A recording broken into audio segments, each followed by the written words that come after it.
जो आजकल हम यहाँ पे गांव के जो पेशेंट होते हैं उसमें काफ़ी सर्वाइकल और लंबर स्पॉन्डिलोसिस के केसेस देखते हैं, खास करके फीमेल्स।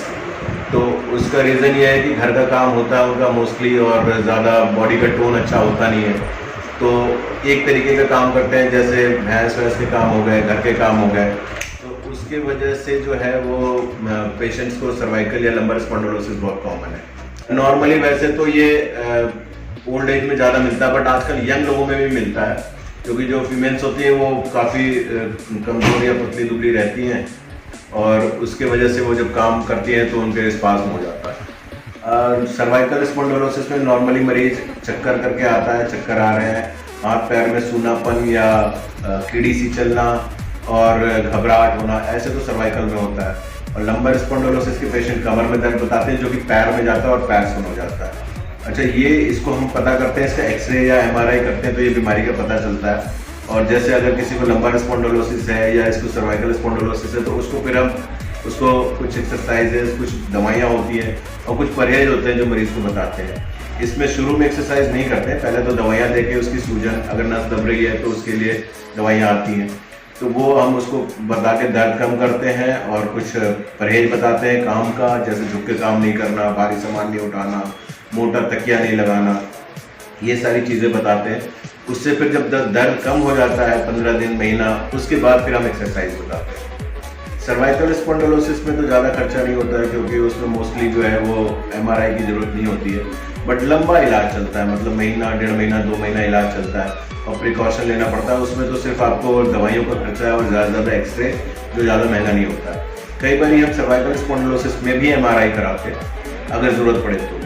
हाँ, जैसे अब लंबर स्पॉन्डिलोसिस होता है उसमें खर्चा ज़्यादा होता है, क्योंकि उसमें कमर के एक्सरे में ज़्यादा कुछ पता नहीं चलता है, फिर उसके लिए हमें एमआरआई कराना पड़ता है। और एमआरआई में अगर डिस्क है पेशेंट को और उसके नर्व कंप्रेशन है, तो उसको रिलीज करने के लिए ऑपरेशन होता है, जो कि न्यूरोसर्जन करता है, उसको डिसेक्टमी कहते हैं। वो स्पेशलाइज्ड ऑपरेशन है और उसमें भी खर्चा फिर ठीक ठाक पड़ता है। आजकल यंग फीमेल्स हमारे पास बहुत आती हैं, क्योंकि उनको ना एक साथ लाइन से वो कंप्यूटर में बैठे रहते हैं 4 घंटे 6 घंटे अनइंटरप्टेड, तो उससे सर्वाइकल स्पाज़्म या लंबर स्पॉन्डिलोसिस बहुत कॉमन है। तो वैसे पेशेंट्स को चक्कर आना और घबराहट होना, हाथ पैर सुन हो जाना, कमर में दर्द होना, पैर में झंझनाहट होना, ये सारे सिम्टम्स शुरू हो जाते हैं। तो आजकल जो है ये ज़्यादातर जितनी बीपीओज हैं और जितने भी कॉल सेंटर्स हैं, ये अपने अर्गोमेटिक एक्सरसाइजेस कराते हैं और एक फिजियोथेरेपिस्ट को अपने पास रखते हैं, जो इनको हर 2 घंटे 3 घंटे पे एक्सरसाइज बताता है कैसे करनी है। ये बीमारी अगर बढ़ गई ज़्यादा और डिस्क इन्वॉल्व हो गया, नर्व कंप्रेशन हो गया, तो फिर गोलियों से ज़्यादा आराम नहीं आता, उसके बाद फिर ऑपरेशन ही करना पड़ता है, जो कि बहुत खर्चीला है, और उसमें रेस्ट भी 6-6 महीने तक मरीज को करना पड़ता है।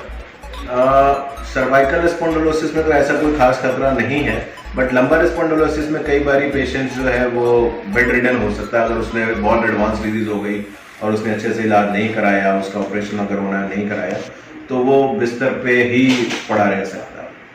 उससे केस और बिगड़ सकता है। उसमें क्या होता है कि उसको पता नहीं है, जो देसी इलाज वाले को, कि नर्व कंप्रेशन है कि नहीं है, डिस्क इन्वॉल्वमेंट है कि नहीं है। वो तो सबको एक तरीके से ही एक्सरसाइज करके नस दबाने का और ऐसे इलाज करते हैं।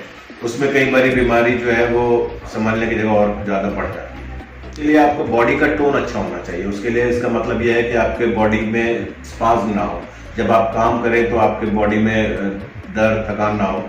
उसके लिए आप रूटीन की एक्सरसाइज कीजिए, अपने बॉडी का टोन मेंटेन कीजिए, अपने बॉडी का पोस्चर को सही रखिए। सोने के टाइम में जो आप यूज़ करते हैं हार्ड बेड, जैसे खाट में लोग लेटते हैं या फिर बहुत ज़्यादा बाउंसी बेड पे लेटते हैं, उससे भी स्पाइन का कर्वेचर मेंटेन नहीं होता। और बहुत ज़्यादा सेडेटरी लाइफ स्टाइल है, दिन भर बैठे रहते हैं, एक्सरसाइज नहीं करते हैं, तो वो मसल का टोन बिल्कुल कम हो जाता है। उसके बाद आप थोड़ा सा भी काम कर लेंगे तो आपको स्पाज़्म हो जाएगा। अब बेसिकली इसमें अगर आपके बॉडी में प्रोटीन कम है और आप जैसे विटामिन वगैरह कम है, तो बोन आपका वीक रहेगा। बोन वीक रहेगा तो फिर आपको ये प्रॉब्लम होती रहेगी। हाई विटामिन डाइट, दूध पीना है और फ्रूट्स वगैरह लेना है।